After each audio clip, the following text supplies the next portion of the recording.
Panem. In the center you've got Moses, okay, chiseled in stone, and he's holding the Ten Commandments, one on either side. And then to Moses' right, you have Confucius.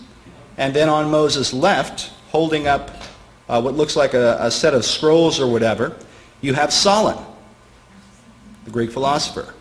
This is why I say Solon is kind of like the Greek version of Moses.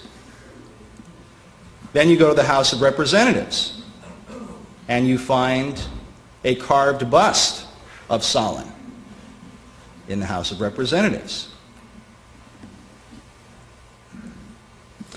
This brings us to a guy who's really the central focus, probably, if I had to pick one character.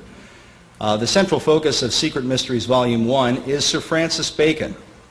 And in 1626, Bacon passed away. A year later, after he died, those who were a part of what is called the Baconian Circle, a lot of his followers, they published his final work, and it was a book called The New Atlantis. Now, what's very interesting is that when Plato wrote his Atlantis dialogue, it moves along and it builds up to this big climax and this crescendo, and then suddenly it stops. And the story doesn't have an ending. So now in Bacon's New Atlantis, you have the same thing. The story, it's basically, in a nutshell, it's the story of these Christian sailors who are lost at sea, and they come across this lost or this hidden island called Ben Salam. And they go into the land of Ben Salam, and they've never seen this place before, and they encounter this really advanced culture, and they're not sure what to make of it or what the proper customs are and so on. And then they meet one of the leaders of the House of Ben Salam, or not the House of Ben Salam, it's one of the leaders of Ben Salam, and it's called the House of Solomon. And Solomon, many Baconian writers and scholars believe, is a code name for Sir Francis Bacon. Bacon wrote about, in his own writings, he wrote about imitating the work of King Solomon. And it's based upon the proverb, the idea that it is the glory of God to conceal a thing, but the honor of kings is to search out a matter. So Bacon latched onto this idea, and he writes about it specifically. He latched onto this idea, and he said, well, I'm going to do a bunch of work in secret. And this is essentially what he did. Now, he has a lot of work that he did and that he published openly, but he was specifically known for developing work in secret. And he was the head during the Elizabethan era. This is about the time of Queen Elizabeth I, late 1500s, going into the 1600s, through Elizabeth I, and then King James I, who authorized the King James Bible. And under King James, Bacon would become the Lord High Chancellor of England, the keeper of the Great Seal. So he arose to a position of great prominence in England, and then he was suddenly disempowered at one point because he was accused of taking a bribe, and that's a whole big controversy. And King James would not allow him to defend himself.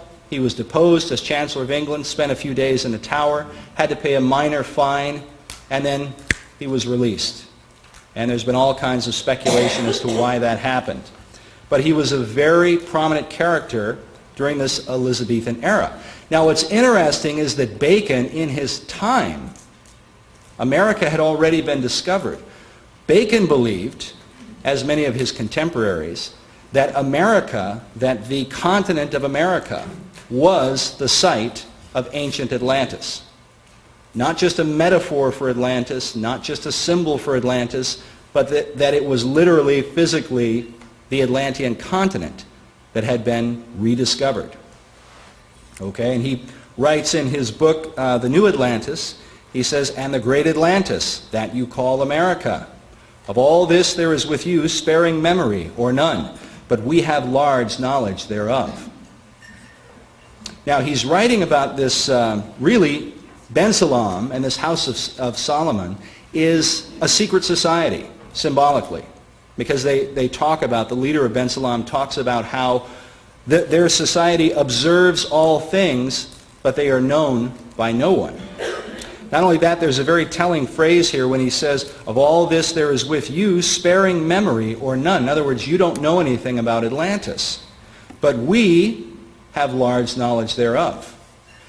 Now, it becomes very telling when you realize that the ancient mystery religion, which is essentially what all of the secret societies believe in and practice, and that's the whole god and goddess worship of Egypt and Babylon and Greece and Rome, the whole pantheon of pagan gods.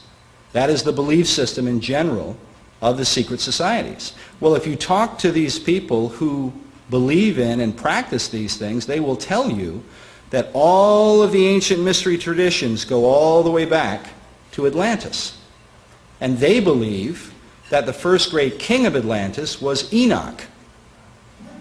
Okay? Enoch, the seventh from Adam, as we read in the Bible. You know, and Enoch walked with God, it says, and was not, for God took him. That Enoch. They believe because Atlantis is the antediluvian world, the pre-flood world. And of course, Atlantis being destroyed by a massive tidal wave, supposedly from the gods who were angry with the Atlantean kings, many people believe that Atlantis is simply another flood story. Well, in the occult, among those who practice and believe esoteric wisdom, they believe that Enoch was the first great king and also the first initiator of the mysteries. And so he initiated, supposedly, people into the ancient mystery religion. And so all the mysteries, so Atlantis plays a very important role when you're researching the mysteries, and of course the mystery religion is essentially the New Age religion. It's essentially the same belief system that has evolved and developed and so on for the New Age movement. Now, what's very interesting is that Bacon is not the only guy who believed that America was Atlantis. There are people who are New Agers, who are practitioners of New Age theology, who believe that Atlantis is America today, that believe that this is the continent, this is the site of ancient Atlantis. One of them is Dr. Robert Hieronymus. And we talk about Dr. Hieronymus in Secret Mysteries. Hieronymus wrote this book, America's Secret Destiny. Okay?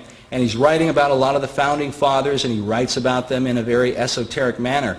Hieronymus is considered to be the foremost expert on the Great Seal of the United States, that all-seeing eye with the eagle and so on the back of the dollar bill. His research has been used by the White House, by the State Department, by the Department of the Interior. Years ago, when Anwar Sadat was still alive, Sadat wanted to know about the Great Seal. What does it mean? Why? He saw the Egyptian pyramid on there and he thought, wow, maybe this has something to do with Egypt. So he went about trying to find out, and he was given Dr. Hieronymus' doctrinal thesis as an explanation. Well, Dr. Hieronymus believes, and we interviewed him, you're going to see him in Volume 2, if you see Secret Mysteries 2 on Washington, D.C., we interviewed Dr. Bob Hieronymus, Robert Hieronymus, for that as well. And he holds this view. Likewise, Benjamin Creme from Share International. Benjamin Creme just spoke at the United Nations in July of this year. Spoke to an NGO group at the UN. Then he came to speak to some groups, or at least one group, out in Los Angeles. While he was in Los Angeles being interviewed, he made mention of the fact that he believed that this continent, he said, right here where we are, this is the site of ancient Atlantis. And so this whole concept of resurrecting lost Atlantis, which is part of, I don't know if you could hear it in the opening quote from Dr. Stam, but he's talking about, you know, to spread this philosophic or democratic commonwealth around the world and rebuild lost Atlantis.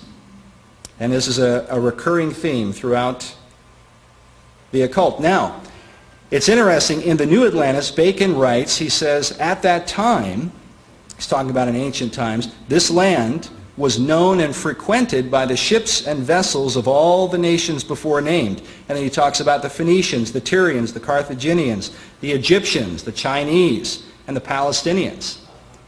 Okay, so he's talking about ancient Atlantis, and he's talking about how Atlantis, which now, at the time that he's writing, is but full of junks and canoes, he said. He's referring to the Indians, who went about in canoes. And he says, but it